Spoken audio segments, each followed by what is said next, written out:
Dr. Joel Kreisberg, bringing you 12 practices of optimal healing. Today we're going to discuss movement. We're going to consider both, well, gross movement, subtle movement, and just movement and stillness. Often when we don't feel well, or when I don't feel well, I want to lie around, I want to relax, I want to do nothing. Well, there's value in stillness. There is still a way in which moving our bodies in a healthy way can really speed up our healing process. So let's start from the most basic gross movement. Our musculoskeletal system is designed for us to pump blood throughout the system. Our musculoskeletal system is designed to move fluids through the system so we can move our bowels properly and we can urinate properly. So if we're not feeling well and we spend all our time in bed, we're actually making it harder for us to actually speed up the healing process. So it would be naturally make sense if you wanted to increase our healing abilities to make sure that we regularly go through some kind of movement process. So what do I mean a movement process? Well, that could be simply gently walking around the block. It could be gentle yoga or stretching, Tai Chi, or even just getting up and walking around our house and keeping ourselves engaged in our body in some sort of regular way will naturally move the fluids through our system, will naturally increase the bodily fluids cycling through our cerebrospinal system, through our lungs. And so it's important not to just spend all your time lying in bed. You know, the temptation is just to relax.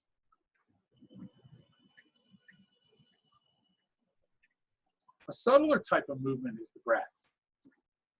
When we're lying down, we have 40% less capacity in our lungs. So to actually sit up, open the chest,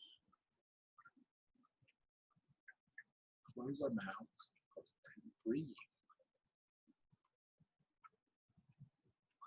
Really taking in the air naturally increase our circulation.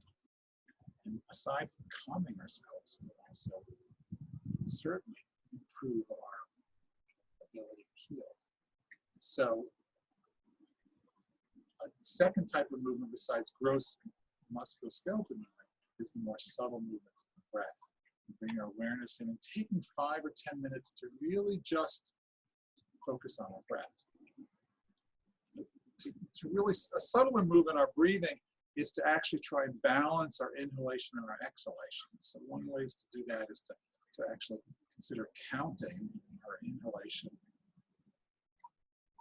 and exhalation. So I do 3 inhalations and count to 3 on the exhalation.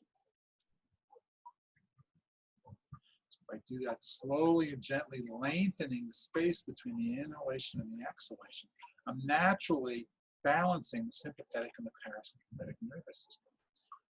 Healing is about bringing ourselves back into balance.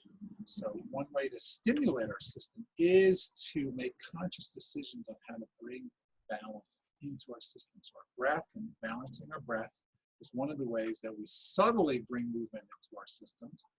Whereas, as I mentioned at the beginning of this talk, gross muscular movement, which is walking, stretching, doing yoga, any kind of organized way of using our body, naturally brings balance into the physical system.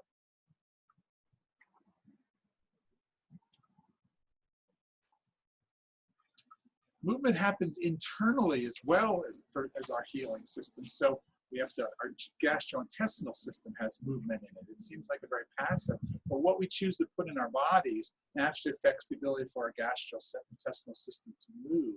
So if we're going to try and increase our healing, we're going to try and choose foods that naturally move more quickly through our system and allow our bodies to rest and relax. So what that would mean would be actually eating healthy foods, liquids, warm foods, lots of roughage, lots of green vegetables, trying to eat lighter foods that naturally move through the system, and then limiting the amount of time that we are eating and not eating in between.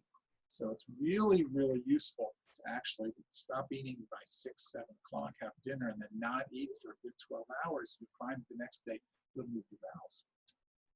It really is something that when we're trying to heal, we want to keep ourselves clean. We want to allow our internal system to move as much as possible. So we want to make sure that we urinate frequently. We want to make sure that we bounce frequently. But this goes back to the idea of having to move around, having to walk. So if we spend too much time in stillness, too much time lying in bed, optimal healing is not reached. So for us to really impact the way we heal, we need to pay attention to how we move.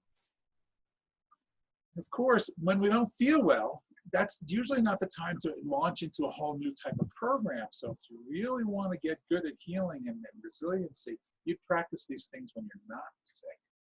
So if we regularly exercise, we regularly do organized movements, we regularly do something with our body, we regularly do our breathing, then we'll actually really be familiar with those skills. And then when we find ourselves with a headache, not feeling well being in bed, perhaps a cold with a backache, we'll actually begin to know, now I can actually use my movement healing skills. And through healing, through moving, through our becoming aware of how our body stays in place and how it naturally needs to be stimulated through the way we use our energy, we can increase our healing and return to the vibrant, healthy state in which we have. Movement is one of the 12 practices of optimal